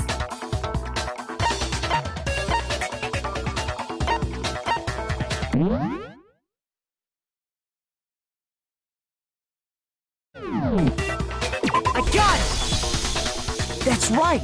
Our last names! He called us all by our last names! Exactly. I know I heard him say Mr. Naegi more than once, for example. So if Hifumi did mean to say Hiro's name, he would have said his last name, Hagakure. I'm sure it was just indecent. Don't talk. Random chance. Now isn't that a convenient explanation? No, there's no reason to think he would have said the name any different than normal. But he must have run out of energy before he could say any more. So Hifumi was trying to tell us the last name of whoever killed him? But the name he said doesn't apply to anyone here. Well, no. Hold on. There's one person it could apply to. And that's Celeste. She never actually told us what her real name is. What did you just say? To think you'd take your false accusation so far, I don't know whether to laugh or spit! Come on! Enough with your idiotic blather! Yasuhiro is a loser's name! Do I look like a loser? Well, do I? What? I think I've earned the right to be a little on edge. Okay, then fill us in. What's your real name? Make sure your ear holes are wide open and listen up! My real name is Celestia Ludenberg. Could you please stop making me repeat myself over and over again?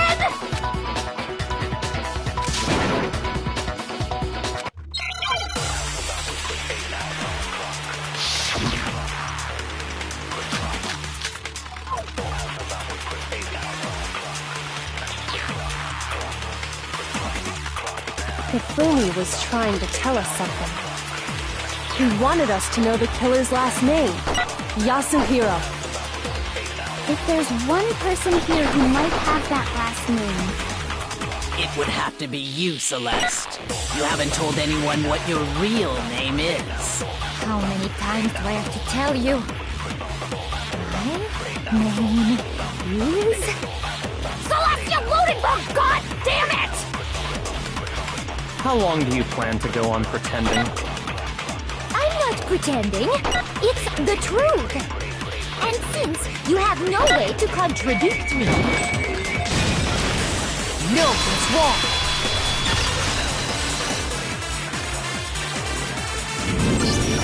That's it! The handbook! What? Anytime you turn your handbook on, it shows the owner's name when it boots up, right? Monokuma told us all about it before.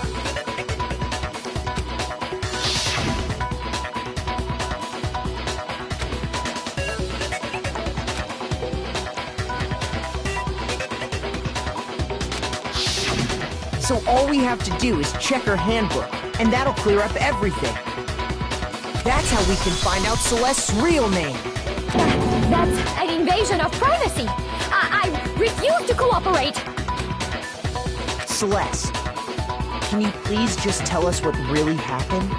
Please, just tell us. Even when I'm put in check, it's just my nature not to give up.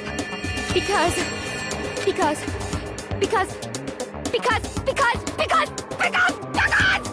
until the game's over, you never know what might happen. Fine then. Let me settle it. Let me go over the case again, from the beginning, and shed light on all your crimes. And that'll bring everything to an end.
The killer is you! Before anything, the killer persuaded someone to help carry out the murder. And the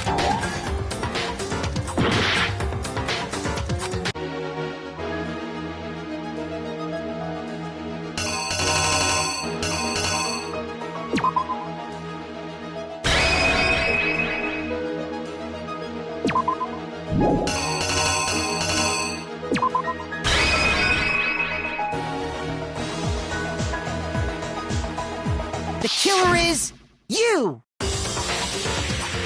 Before anything,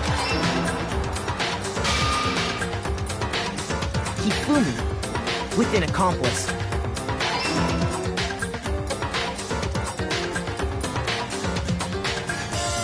First, they convinced someone to meet them in the rec room last night at 1 in the morning. That someone they met with was Hiro. The murderous duo intended to pass Hiro off as the prime suspect. They drugged him, knocked him out, and stuffed him into the Robo-Justice suit.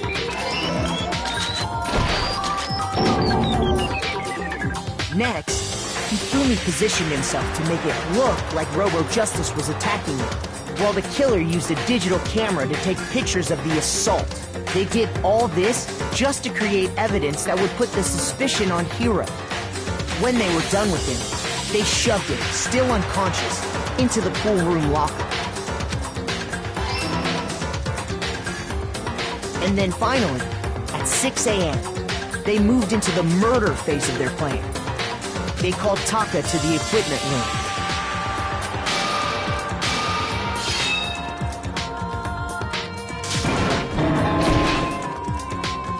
And that's where Hifumi killed him, making it the scene of the first murder. The murder weapon was Justice Hammer 4, which was left there in the equipment room. The reason Hammer number 4 was used was to create confusion about the order of the crimes. So, next they falsified 2 more assault incidents. For these attacks, the killers pretended to be the victims, to solidify Robo-Justice as the suspect. The first fake incident was the attack in the rec room. There, the killers wanted us to see Justice Hammer 1 and the Robo-Justice pictures they'd taken. They wanted to make sure we bought the surprise attack story. The second fake incident was the attack in the library. This time, they planted Justice Hammer 2 and an injured Hifumi to sell us that story. With these 2 incidents, the killers were able to create a certain preconception in our minds that the suspect was increasing the size of the hammers and attacking people in order as they did. We fell right into their trap and started looking for the suspect based on that. But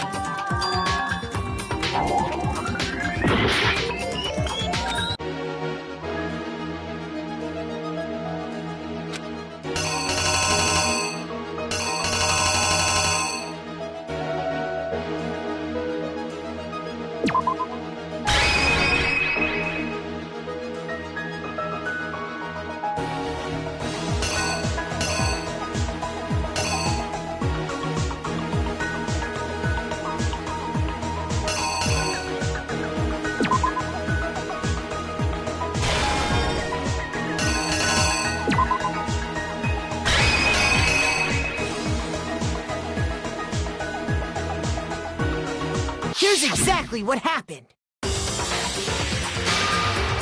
So, next they falsified 2 more. For these attacks, the killers there, they wanted to make the second fake incident with this time with that the sleep.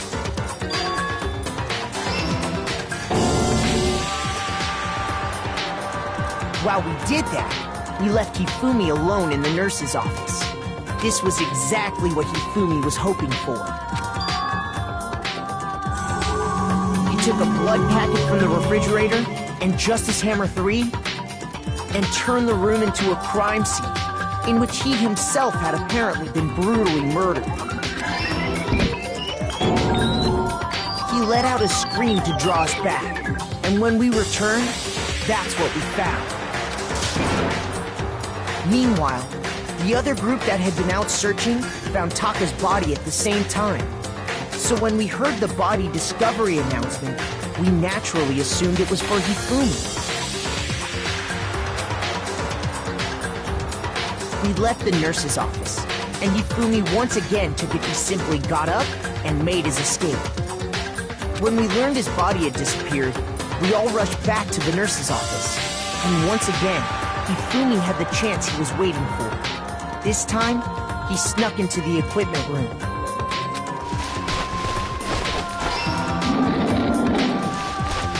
He wrapped Taka's body in a tarp and used the dolly to move it all the way down to the repository. That explains how each of the bodies disappeared. But even Hifumi didn't know what the true killer had in mind for their final act.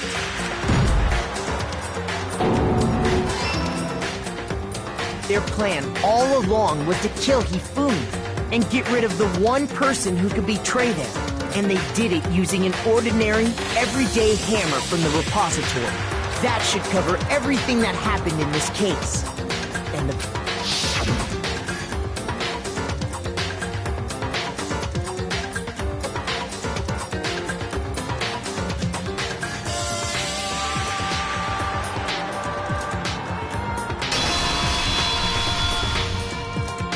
Celeste! Sorry, you lose.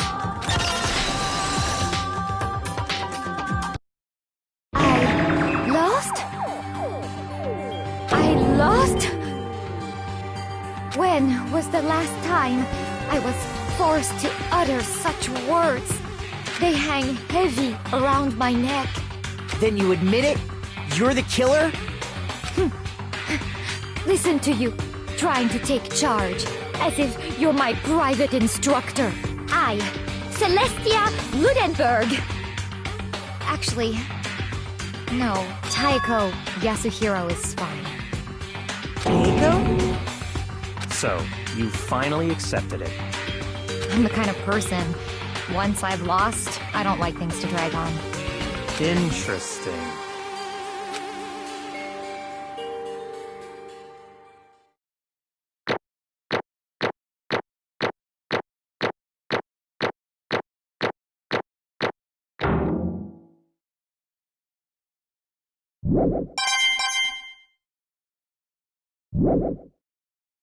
Okay, Monokuma.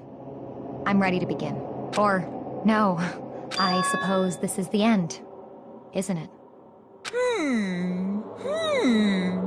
It is indeed the moment we've all been waiting for. Time to vote, okay? If you would, please locate your lever and cast your vote. And when the votes are tallied, who will become the Blackened? Will you make the right choice or the dreadfully wrong one? What's it gonna be? What?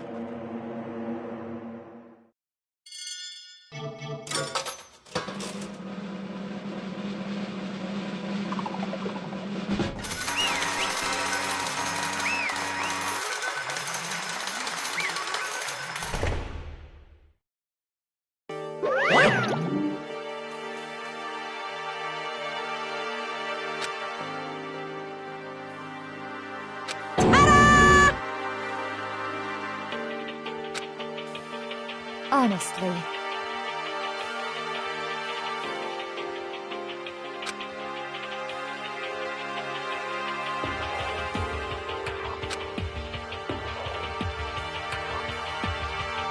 I knew it.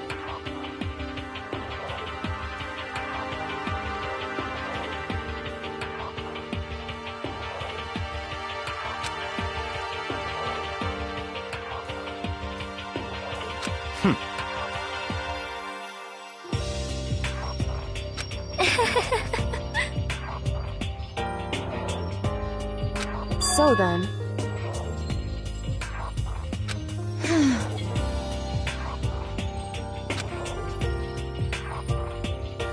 Indeed.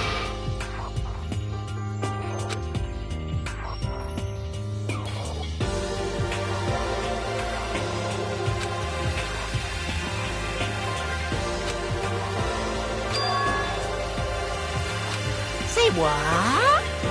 Just a second.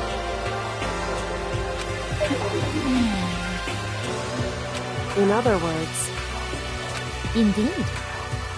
I see.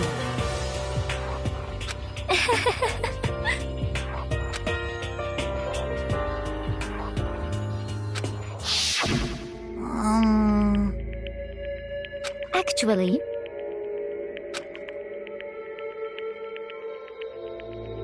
What? Are you okay with this? So then...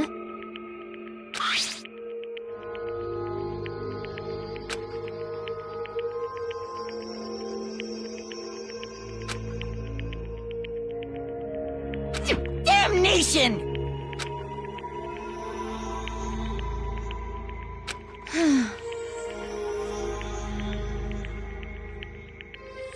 Say what? As for me...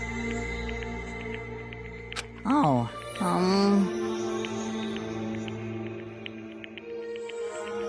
As for me...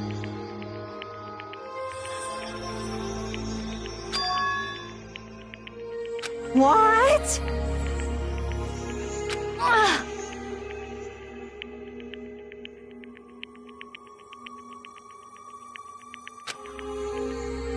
Damnation! Say what?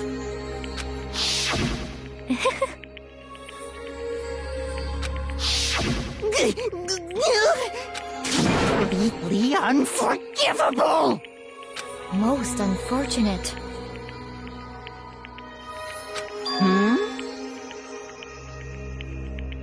Actually...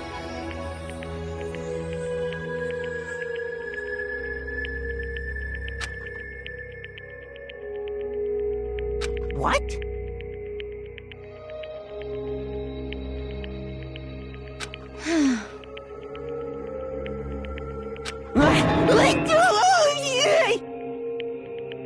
Indeed. This is completely unforgivable! Honestly.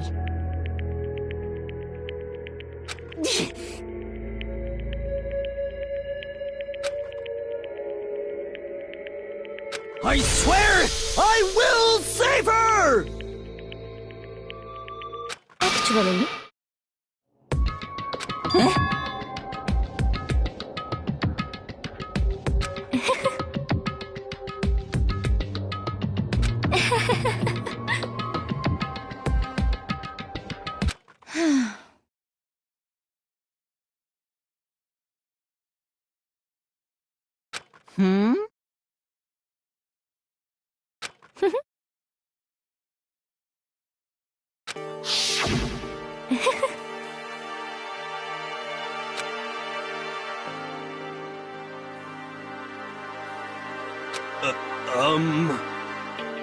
I see.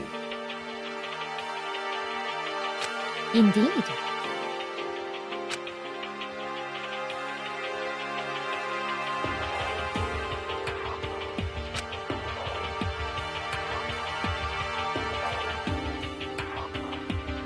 But...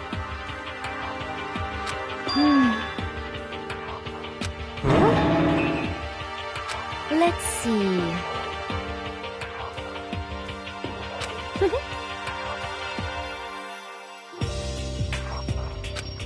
Well,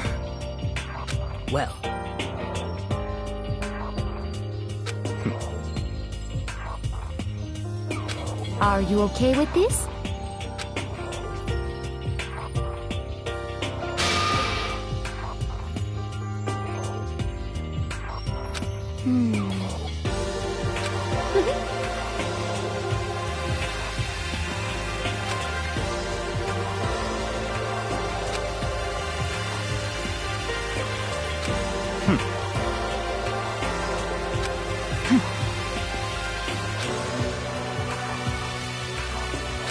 so in the end,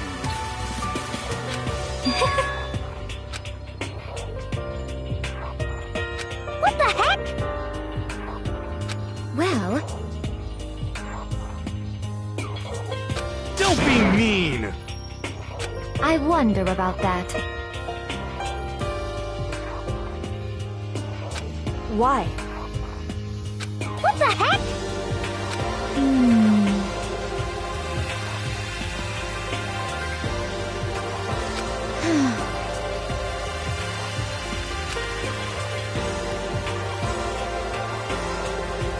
But... You little bitch! Hey!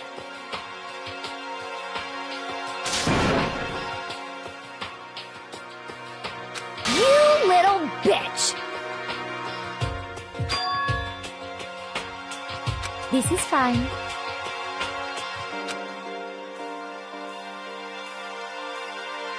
Honestly.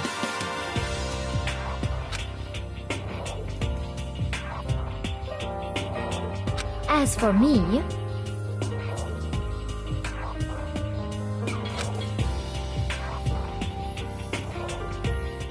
isn't it wonderful?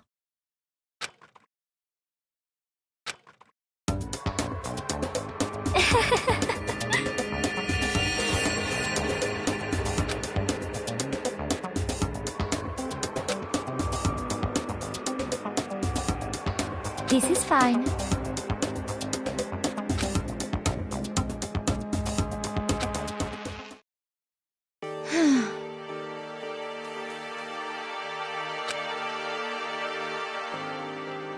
There is nothing to be done.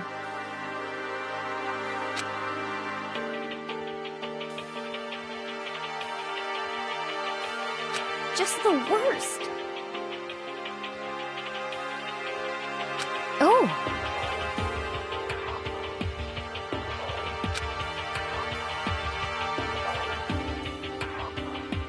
Do you understand?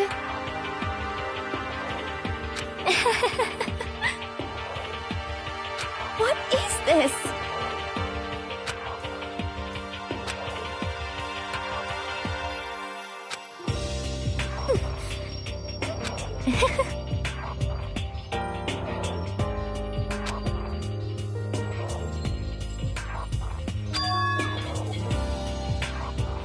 Yes, indeed.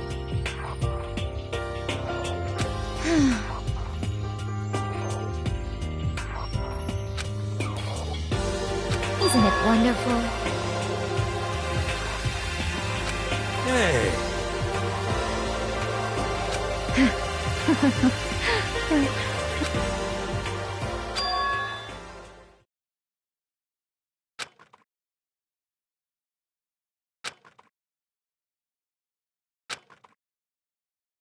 Thrills, chills, kills! Now then, I've prepared a very special punishment. Let's give it everything we've got. It's punishment time! I guess I'll let Kyoko hold on to this. What? Will it really give you the hope you're looking for? I can't say I ever saw it that way. Which is why... Actually, it's not important. Well then, take care, everyone. Perhaps we'll meet again. In another life.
What are you gonna do?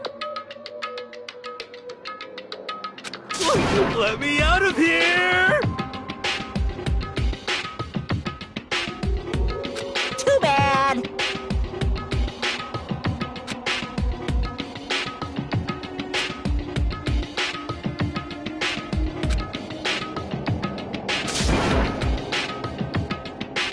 How strange.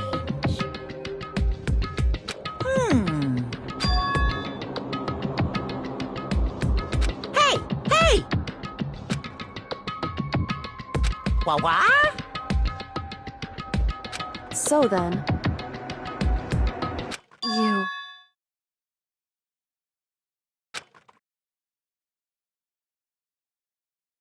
Ooh! Hey, Ooh! How exciting!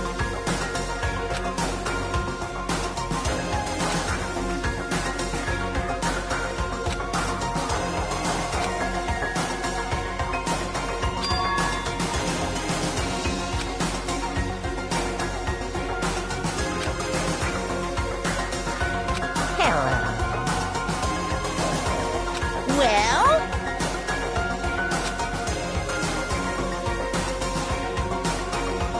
See ya later!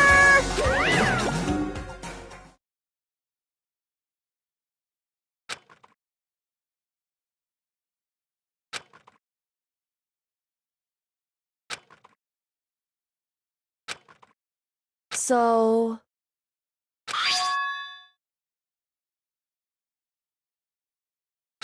Huh?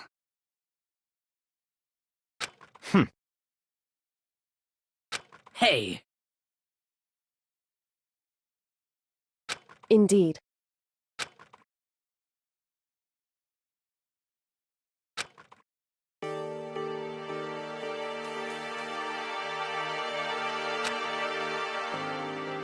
Hey, What? so... Come on.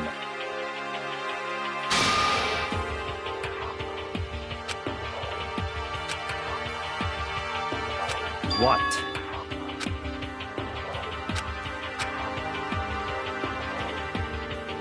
Goodbye. well then. Yo!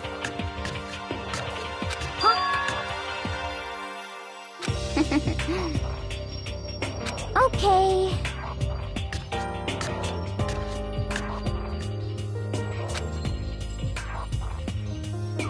Shall we go? So then...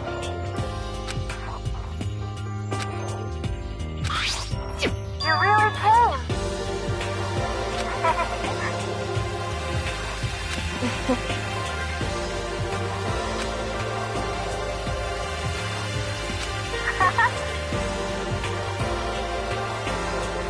So...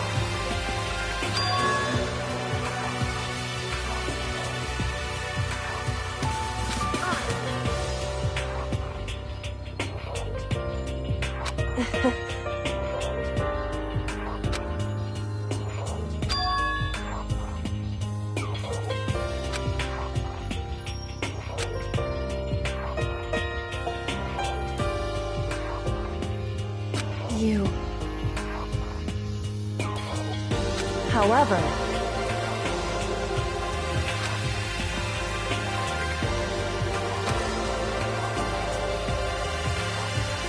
What?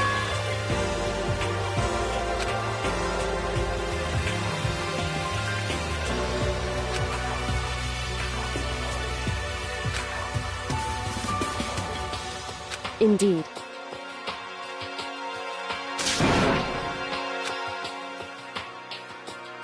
What?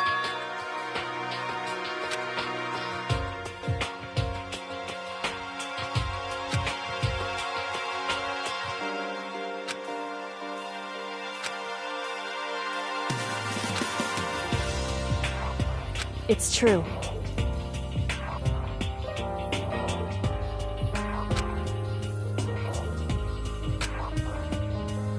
That's fine.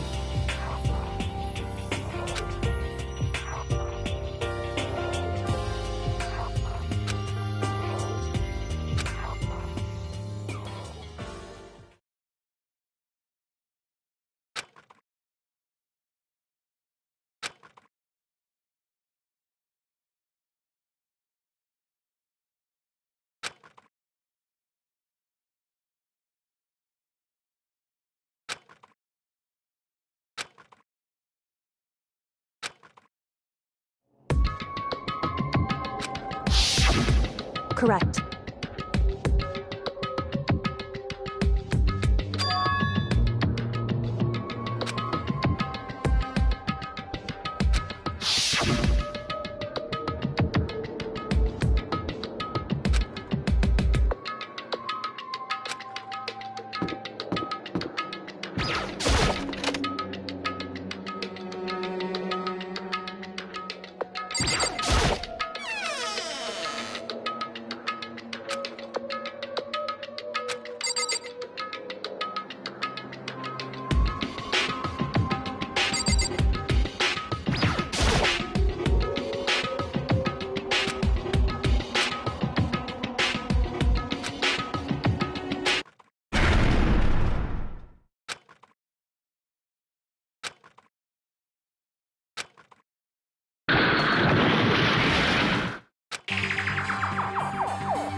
Correct.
Why, what do you think you're doing? I asked you a question. What's the meaning of this? How dare you defy me? This wasn't part of the deal! I've made a decision. I will no longer retreat, no longer compromise, no longer regret. I've made my decision. I'm going to resist you. Okay. But you do realize what will happen if you go through with this, right? You haven't forgotten, have you? What I'm holding hostage?